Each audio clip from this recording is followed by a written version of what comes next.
მოხარული ვარ, რომ სტუდიაში მივესალმები არი ტატარკას, რიბუ ცენტრის ინგლისურ დირექტორს და საინფორმაციო ბიულეტენის ისრაელში შუადღეა რედაქტორს. არი, დიდი მადლობა, რომ სტუდიაში მოხვედით. ამჟამად ისრაელში დიდი შეშფოთებაა არა მხოლოდ აშშ-სა და ირანს შორის ურთიერთგაგების მემორანდუმის გამო, არამედ განსაკუთრებით დონალდ ტრამპსა და ბენიამინ ნეთანიაჰუს შორის ურთიერთობის გამო. რა შეხედულებებს შეგიძლიათ გაგვიზიაროთ? ფიქრობ, ჰერის კონტექსტის განხილვა. დაახლოებით 4 ან 5 თვის წინ ნეთანიაჰუს საარჩევნო გეგმა ძირითადად იყო ტრამპის მოწვევა ისრაელში გამარჯვების ტურისთვის. კულმინაცია იქნებოდა ის, რომ ტრამპი მიიღებდა ისრაელის პრემიას, ხოლო ნეთანიაჰუ მიიღებდა ბრწყინვალე რეკომენდაციას, რომელსაც სექტემბრამდე ან ოქტომბრამდე ყველა საარჩევნო რეკლამაზე გამოიყენებდა. მაგრამ ეხლა ვფიქრობ, რომ ეს საკმაოდ არარეალურია, მინიმუმ 3 მიზეზის გამო. პირველი, არ გონია, რომ ისრაელი ეხლა გამარჯვების ტურის განწყობაზე იყოს. სრულიად გულთბილად რო ვთქვა, ყველა ფრონტს რო გადავხედოთ, ეს ნამდვილად არ არის ის, რაზეც უმეტესობა ფიქრობს. მეორე მიზეზი ისაა, რომ ვფიქრობ, როგორც ბოლო კომენტარებიდან დონალდ ტრამპისგან ნახეთ, არ გონია ნეთანიაჰუს შეეძლოს ტრამპზე დაბრდნობა, რომ ის მას ასეთ ბრწყინვალე მხარდაჭერას გამოუცხადებს. ეს ძალიან კარგად გამოჩნდებოდა. და ვფიქრობ, მესამე მიზეზიც არსებობს, რაც ასევე ბოლო გამოკითხვებზეა დაფუძნებული. არ მგონია, რომ ისრაელის ამომრჩეველსაც აუცილებლად მოუნდეს ამის ნახვა. ბოლო გამოკითხვა მაჩვენა, რომ ისრაელის მემარჯვენეების, განსაკუთრებით ნეთანიაჰუს მხარდამჭერების, ტრამპის მხარდაჭერა 65%-დან 50%-მდე შემცირდა. ამიტომ ნეთანიაჰუსთვის ეხლა მთავარი კითხვაა, საერთოდ უნდა კი მას ეს მხარდაჭერა, თუნდაც ტრამპმა შესთავაზოს.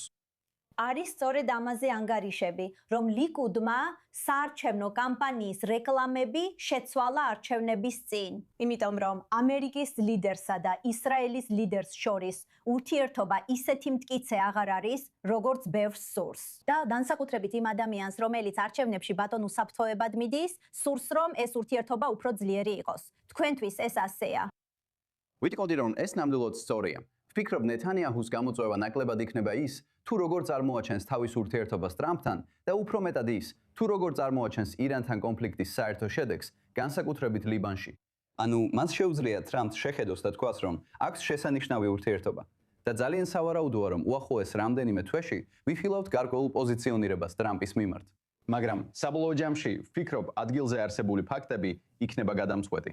შეძლო თუ არა ბიბიმ ისრაელის ინტერესების დაცვა ტრამპის სამყაროში. თუ ვერ შეძლო. და სწორედ ამას კითხავს მისი ამომრჩეველი არჩევნების დროს. ბევრი ფიქრობს, რომ გადი აიზენკოტი შეიძლება იყოს მომავალი პრემიერ-მინისტრი, ნაფტალი ბენეტი, იაირ ლაპიდი, ბევრი სახელია, ვინც შეიძლება ისრაელის მომავალი ლიდერი გახდეს. თუმცა, მთავარი კითხვა და ბევრისთვის შეშფოთების მიზეზი ისაა, თუ ვის შეძლებს საჭირო ნაბიჯების გადადგმას სოფლიო არენაზე.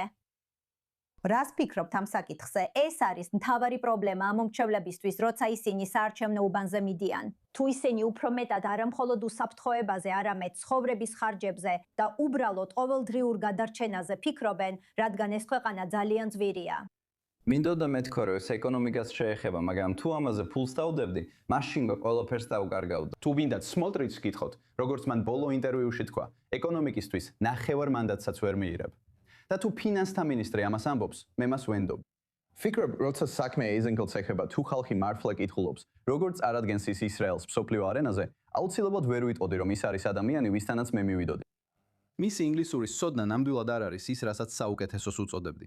მაგრამ მაინც ვფიქრობ, რომ ის მსოფლიო არენაზე განსხვავებულ სახეს წარმოადგენს. ისრაელელები ამ მომდევნო არჩევნებში რეალურად ეძებენ ადამიანს, რომელიც არსებითად აჩვენებს თუ რა არის ისრაელი ახლა. და ეს არის 7 ოქტომბრის შემდეგ, რაც შეიძლება ნიშნავდეს უფრო ერთიან ისრაელს, ნაკლებად პოლარიზებულ ისრაელს, ეიზენკოტი შეიძლება იყოს არჩევანი. მაგრამ ამჟამად მე უბრალოდ ვფიქრობ, რომ ოპოზიციაში საქმე არ ეხება იმას, ვინ შეძლებს საუკეთესო წარგენას მსოფლიო არენაზე, არამედ უბრალოდ იმას, ვინ შეძლებს ნეთანიაჰუს წინააღმდეგ დადგომას არჩევნების დროს.